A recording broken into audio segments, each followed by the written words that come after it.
Assalamualaikum warahmatullahi wabarakatuh.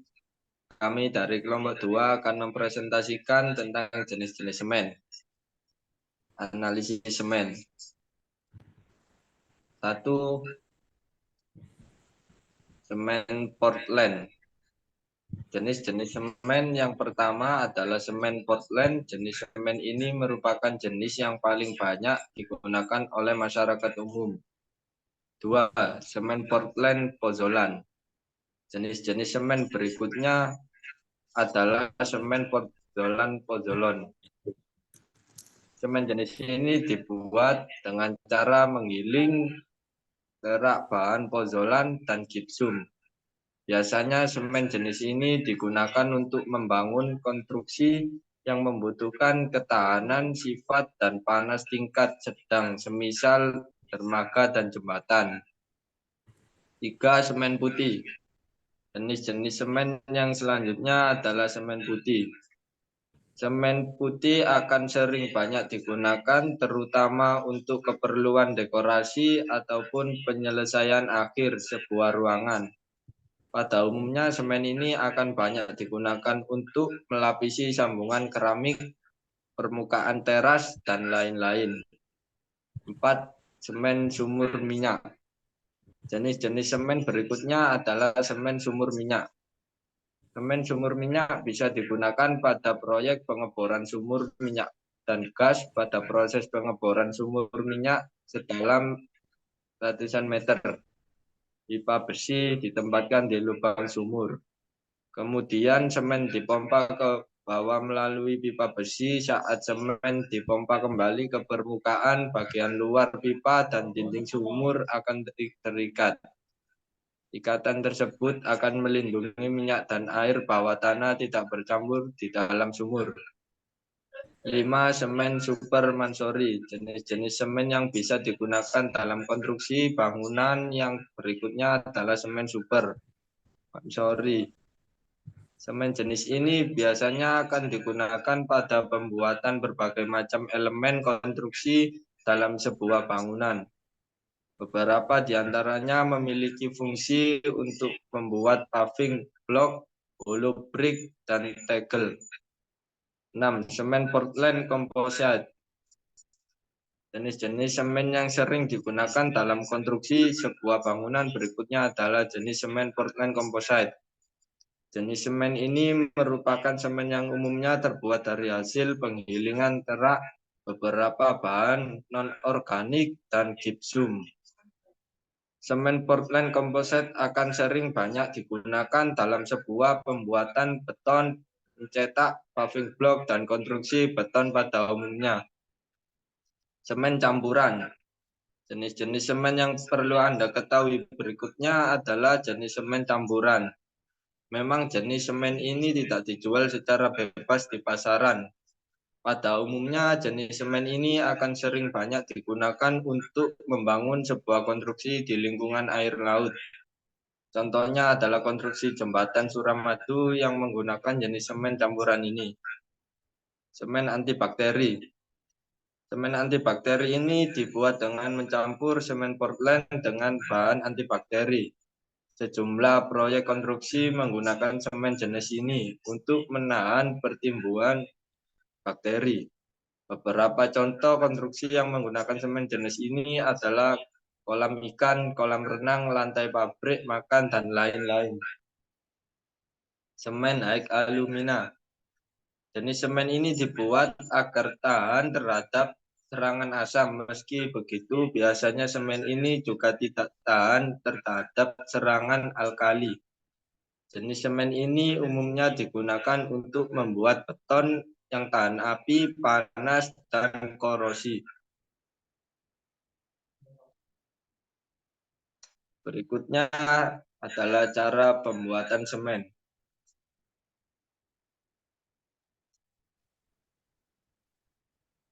Perkenalkan, nama saya Muhammad Misbahul Mahmud.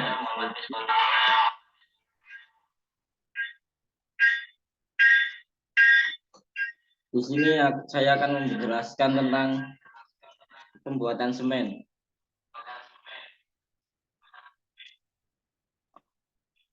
pembuatan semen, yaitu beberapa ini adalah step by step cara pembuatan semen yang biasanya digunakan di pabrik-pabrik semen pada umumnya. Yang pertama yaitu step yang pertama, pengumpulan bahan dasar. Pengumpulan bahan dasar apa saja yang dikumpulkan? Yang dikumpulkan dalam pengumpulan bahan dasar yaitu salah satunya batu kapur, tanah liat, batu, dan pasir. Lanjut pada step selanjutnya yaitu pencampuran ke tahap ke-1. Pencampuran tahap ke-1 yaitu meliputi penggilingan melalui dari bongkahan batu kapur yang sangat besar menjadi ukuran yang telah ditentukan setiap pabrikan, pencampuran biji besi sampai mencampur menjadi struktur yang telah ditentukan pada pabrikan tertentu, lanjut ke mesin silos untuk mengatur sifat kimia dan fisikanya. Jadi di sini dalam tahap pencampuran tahap ke-1, mesin yang paling berguna atau menguntungkan yaitu mesin silos. Apabila mesin silos ini mati, maka tidak akan terjadi produksi semen tersebut. Lanjut ke tahap kedua, lanjut tahap pembakaran. Tahap pembakaran yaitu dari bahan yang sudah dicampurkan tahap ke awal tadi di pembakaran, dibakar dengan cara pembakaran bertingkat dengan suhu 2000 derajat Celcius, tidak menggunakan bahan bakar fosil,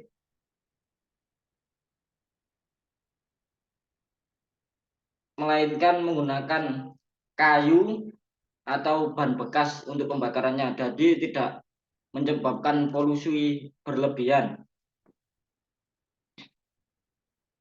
Setelah tahap pembakaran, bahan yang sudah dibakar tadi didinginkan menjadi suhu 100 derajat Celcius. Kalau sudah mencapai suhu 100 derajat Celcius, maka bahan yang dicampurkan tadi sudah dianggap stabil. Lanjut ke tahap pencampuran tahap kedua, yaitu dari bahan pencampuran bahan tadi dicampur lagi dengan yang namanya gipsum, pozolan untuk menentukan jenis semen.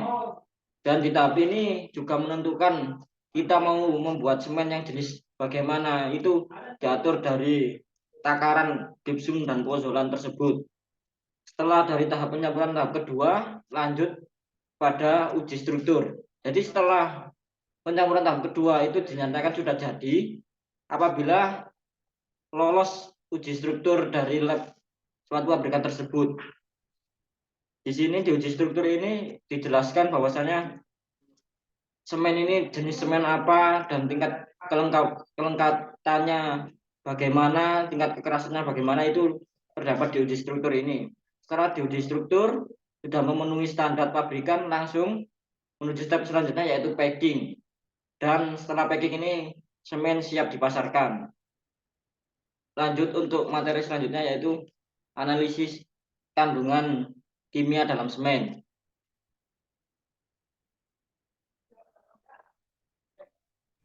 Yang akan disampaikan oleh saudara Farid Alun Murtado. Bentar.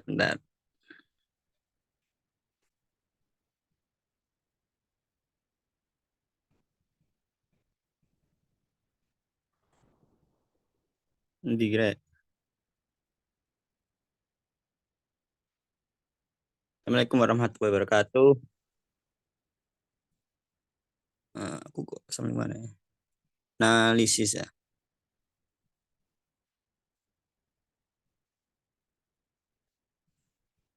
Analisis senyawa dalam semen. Analisis kimia semen. Prosedur operasional analisis kimia.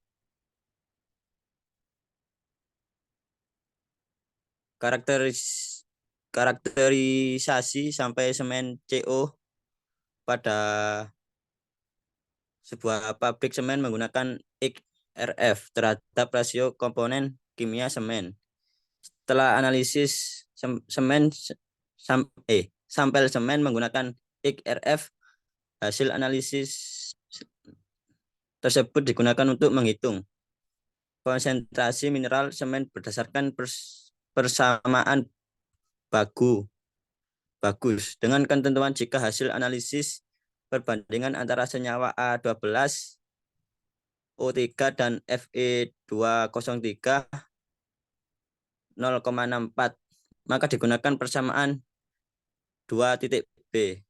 Sebaliknya, jika hasil analisis perbandingan antara senyawa A12O3 dan Fe203 sampai 0,64, maka digunakan persamaan 2.A.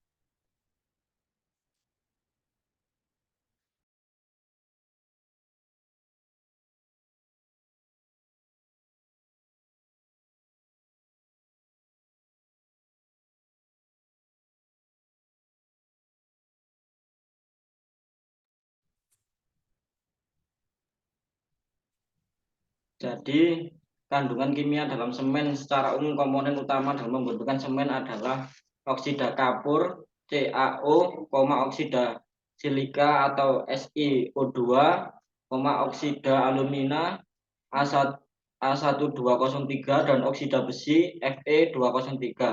Jadi yang membedakan antara jenis-jenis semen yaitu dari takaran gipsum dan pozolan tersebut. Jadi disitulah dalam pabrikan semen itu ada suatu racikan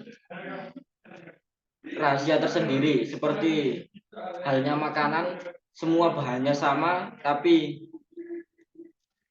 yang membuat beda saja rasanya juga berbeda. Sekian presentasi dari kelompok kami, kurang lebihnya mohon maaf. Wabillahi taufiq wal hidayah. Wassalamualaikum warahmatullahi wabarakatuh.